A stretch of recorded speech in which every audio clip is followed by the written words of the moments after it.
If you happen to have somebody like this in your life, or if you yourself experience any of what I'm describing, this sort of futility in life, this lack of vigor or excitement, in my experience, what I have found helpful is not to tell someone like this to, I don't know, get more active in life. In other words, don't give them assignments.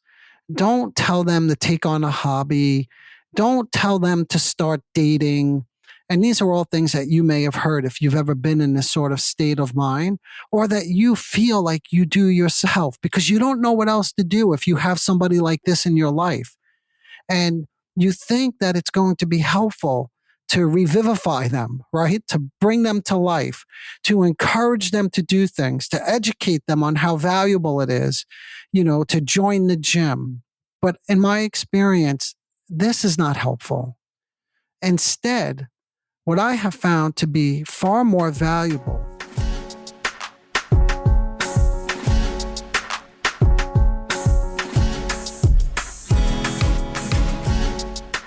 Hello, everyone. Welcome to the Narcissism Decoder. I'm your host, Dr. Anthony Mazzella.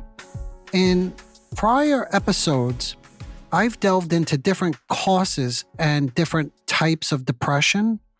Together, we've explored a few of them, such as what's the relationship between depression and narcissistic deflation? And how do you tell the difference between the two of them? And thinking specifically about narcissism, there's another type of depression, sometimes referred to in my field. This is called white depression. That's a term that was coined by Andre Green, a psychoanalyst. This type of depression is typically described as an unconscious identification with either a depressed or an extremely narcissistically preoccupied caregiver. What does this mean? An identification with a narcissistically preoccupied caregiver? Let's get into that. I'll break it all down. And perhaps a good way to start is by way of an example. So picture this. A caregiver is there for you. In other words, they're present. They're in your life. But because of their own deep preoccupation, they're not really there, at least not emotionally. For instance, when development goes accordingly, a caregiver is typically interested in and invested in you. In other words, there's a level of what we call emotional resonance, and that just simply means that's an experience that you'll have. Like, in other words, you have an experience that evokes a similar emotional response in another person. Like, let's say, you're excited with things that have really been going better in your relationship, right?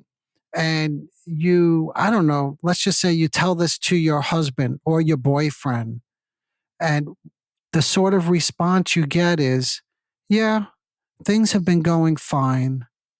So there's a lack there of emotional resonance. There's also, when things go accordingly, what we call affective attunement.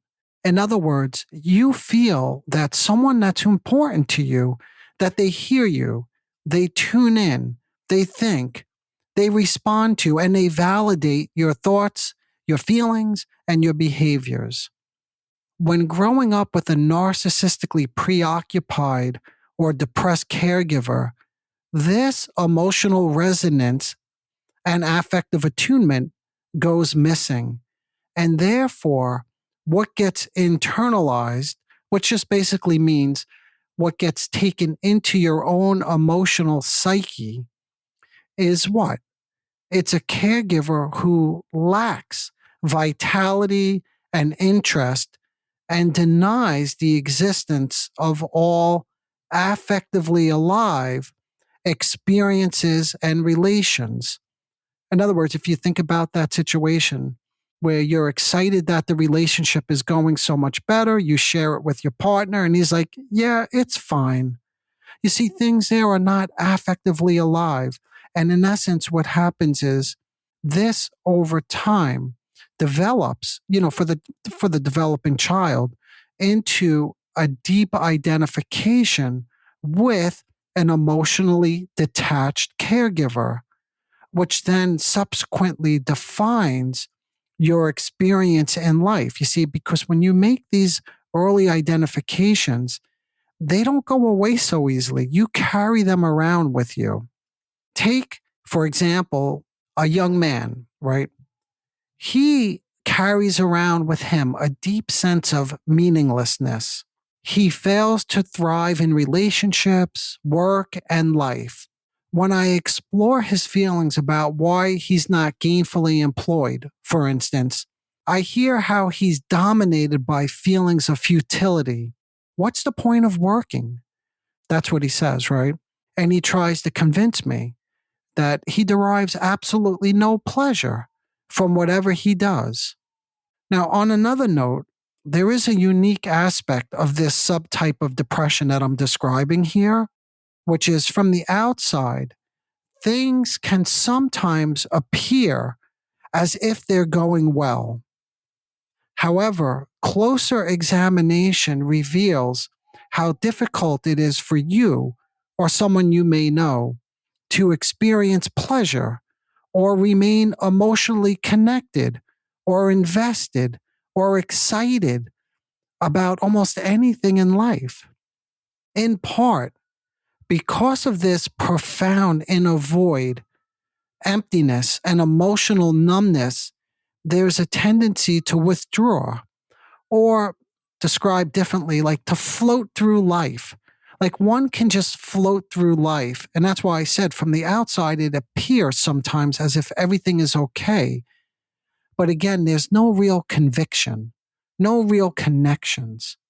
Okay, so if you're with me thus far, and this is beginning to make a little bit of sense, and this idea of internalizing an emotionally detached caregiver makes sense to you and begins to explain why it's so difficult to invest in and derive pleasure from anything in life, let's delve a little deeper.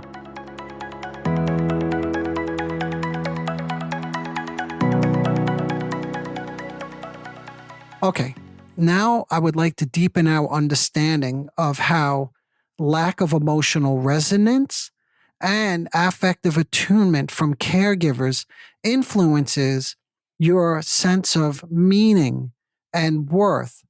And this oftentimes results in a lack of conviction or investment in work, relationships, and life in general. In other words, life may appear as difficult, tormenting, and therefore devoid of genuine meaning. From a psychoanalytic perspective, a thought or activity is experienced as meaningful when we feel it has meaning for others. In other words, what I'm trying to describe here is what leads to a deep feeling that life has meaning, that you carry around a feeling that what you do is meaningful. And one psychoanalytic theory suggests that this feeling of meaningfulness comes from what? When people show an interest in us or what we do or how we behave. So, look, just picture this scenario. And again, here, you can always fill in the blank. I'm just making this up, but let's say your father values cleanliness. When, as a child, and even today, some adults still try to impress their parents, even today, when you, again, you could fill in the blank here, but let's say you clean your room and you proudly show this to your father. In healthy development, or in healthy relationships, I should say, but we're going back to early development. When things go accordingly, when there is emotional resonance and affective attunement, they hear you, they tune in, they think and they respond to what you just did. Like if you show them that you cleaned your room, a parent might look at it. They may ask questions. There's what we call, again, in my field, the field of psychoanalysis, there's the gleam in the eye. The gleam in the eye just means that it suggests that they're proud of you. And I think some of you may be familiar with this look, right? It brings such a good feeling that they're proud of you, or they're proud of your work. They're proud of the fact that you cleaned the room. This affectively alive and positive experience, this is what gets internalized then, like I mentioned earlier, taken into oneself, right? It gets taken into you, and slowly this becomes part of your personality. This is how you begin to feel worthwhile. It is as if we have someone now inside of us who watches with interest when we do something. And this person, who is now a part of you, right? Because you've internalized them, responds with excitement when you accomplish something, right? Or when you feel positive. This feeling of, and I quote, meaningfulness overlaps with a concept that I discussed way back. For those of you who've been following this from the beginning, I went into this in further detail. I think it was episode 1, perhaps episode 2, but this is a concept known as object constancy. And I won't go into this now, but if you're interested in doing a little bit of a deeper dive, I would encourage you to go back and listen to those episodes. Okay, but let's return to this simple example of cleaning your room. Or again, you can fill in the blank. It's about performing any activity, perhaps studying hard for an exam to get a good grade, eating a certain diet. The main point is it's any activity that you imagine will be valued by your parent or a loved one. If, for example, your father takes a superficial glance at your room and the response is forced, there's no real interest, and he never mentions it again, you may begin to feel that all your attempts were for nothing. In other words, this lackluster response and lack of interest will be felt, and if persistent and chronic, it is precisely that which will get internalized. Again, this is what I was trying to describe earlier, but I wanted to drive it home with this simple example. Now, if you happen to have somebody like this in your life, or if you yourself experience any of what I'm describing, this sort of futility in life, this lack of vigor or excitement, in my experience, what I have found helpful is not to tell someone like this to, I don't know, get more active in life. In other words, don't give them assignments. Don't tell them to take on a hobby. Don't tell them to start dating. And these are all things that you may have heard if you've ever been in this sort of state of mind, or that you feel like you do yourself because you don't know what else to do if you have somebody like this in your life. And you think that it's going to be helpful to revivify them, right? To bring them to life, to encourage them to do things, to educate them on how valuable it is, to join the gym. But in my experience, this is not helpful. Instead, what I have found to be far more valuable is to address the lack and express appreciation for this situation by reflecting on, here, let's just go back to the example that I gave with cleaning your room, right? In this kind of situation, I would reflect on how you can't win over your father. And therefore you start to feel, why should I even try? Or there's no point, no matter what I do. Or I may help them come to see how they feel that all their attempts come to nothing. And from there, that they'll just simply retreat from life. I hope what you're beginning to see is how I'm addressing the lack of emotional resonance and affective attunement. And that's what we said. Like, according to this theory, that's what led to the inner void. That's what led to this inner world of carrying around, like I mentioned before, internalizing a caregiver who's not affectively alive. In other words, what I'm suggesting is therapeutically, the goal is to address the sense of futility as this feeling is what leads to the belief that one is incapable of committing to anything and therefore nothing can change.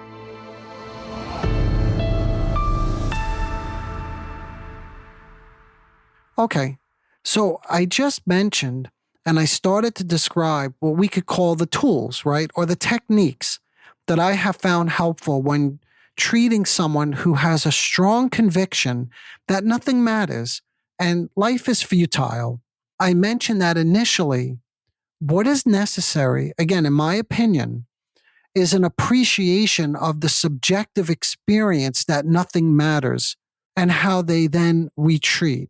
And I know as you're listening to this must, it must sound strange, right? Because I'm really listening to their experience, but I hope you're appreciating at the same time when you listen to somebody's subjective experience, then they begin to feel heard. Then they begin to feel seen. All the things that I mentioned earlier that are missing. And that's why, again, from my experience, I find this to be such a helpful initial step towards addressing this specific type of depression. But this is not enough, as you can imagine. As the work progresses, I've discovered that it's beneficial to encourage individuals to explore the significance of stagnation and its role in their lives. So gradually, I guide them to recognize that they always carry the caregiver with them, regardless of where they go. In other words, you can never feel excited, invested, or involved in life. But remember what I said earlier, that's the caregiver. And as we get closer to this material and the work progresses, I don't need to tell them this. They know, they know this. They know what it was like living with that father who would look at them with such a level of disinterest when they presented the clean room, for example. By relinquishing all expectations and hope, this is in life now, right? What I begin to help them see is that they stay deeply connected to the emotionally detached caregiver, right? Again, think about that. Because who was it that relinquished all hope and excitement in life? That was the example of the father that I gave earlier. But this is how they stay connected, that they do this too. So if you live a life devoid of meaning, you will never disappoint this caregiver. Why? How does that work? What does that mean? You'll never disappoint them? Because then you are like them, right? That's the connection. You are forever connected in this way. In other words, developing a new way of being and relating can feel alien and terrifying. The familiar, even if painful, provides a certain sense of security. It's almost as if you say to yourself, if I become my father will always be there with me. Or if I become my mother, I never have to leave my mother. We are forever attached in this way. Okay, I hope that makes a little bit of sense and I'm not confusing you. It's a little complicated, but let's just, just in case I have not made this clear, let's do a little bit deeper of a dive into how all this is connected to narcissism. Okay. So, how is this all connected to narcissism?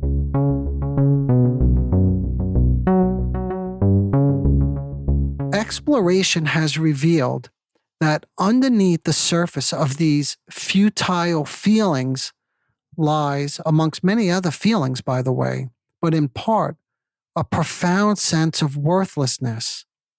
What I'm trying to suggest is this deep feeling of being unworthy, which is very characteristic of those with narcissistic traits. This is actually an example of a deeper narcissistic wound that's being defended against. The emptiness, the void, and the lack of affect may also function as protective measures. So yes, what I'm saying is these are symptoms, right? They seem like the problem, but they could also be functioning as protective measures. How? By feeling nothing, you shield yourself from the intense pain and vulnerability that's associated with these early unmet needs or this deeper feeling of being unworthy and a sense of not being valued or loved for who you are or what you do, such as cleaning your room, right? So all of that doesn't necessarily have to be thought of or felt. It's like the whole system just shuts down. The whole system slows down because there's such a level of detachment that these individuals experience or walk around with in life. Okay, so now that I probably thoroughly confused you, and as always, in case I forget to say this at the end, feel free to shoot me questions. Yeah, I love hearing your questions and comments on all this material. And I want to go back to something I started to touch on earlier, and then we'll wrap this up, is what actually leads to change? Before I mention appreciating the subjectively useful component, remember I mentioned their subjective experience has to be appreciated so that they have that sense of feeling what? The affective attunement or the emotional resonance. And as they feel understood, that's the key, is to help them feel understood. As they feel understood, deeply noticed, and appreciated, what I have seen in my own practice is a sort of restoring of emotional vitality. Coming to life in this way, however, also implies that one has to give up that attachment to who? To what? To the emotionally detached caregiver. So you have to begin to relinquish that. Remember, because if you can't relinquish that, then you are like dad. And then there's no emotional vitality. So we have to appreciate that this is a big loss. And this recognition is an important and necessary part.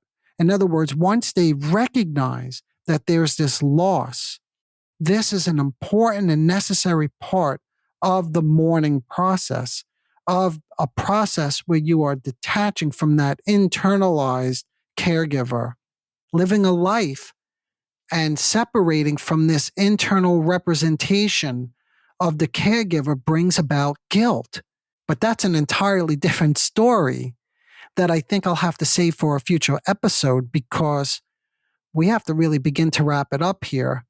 And when thinking about guilt, it gets even more complicated. And you may have heard of this concept before, or this term called survivor's guilt. And if it's too crushing, it brings you back to that identification with the caregiver, back to that affectiveless state. Anyway, I think we've covered quite a bit today, but as always, I mentioned this a moment ago. If I said anything to confuse you, shoot me a question. I think you can even leave a comment on this platform. That's something new, I believe, where you can leave a comment right here. But let me know. Check that out. Shoot me an email. All right. Until next time, as always, engage your mind, not your emotionally detached caregiver. All right. Bye for now.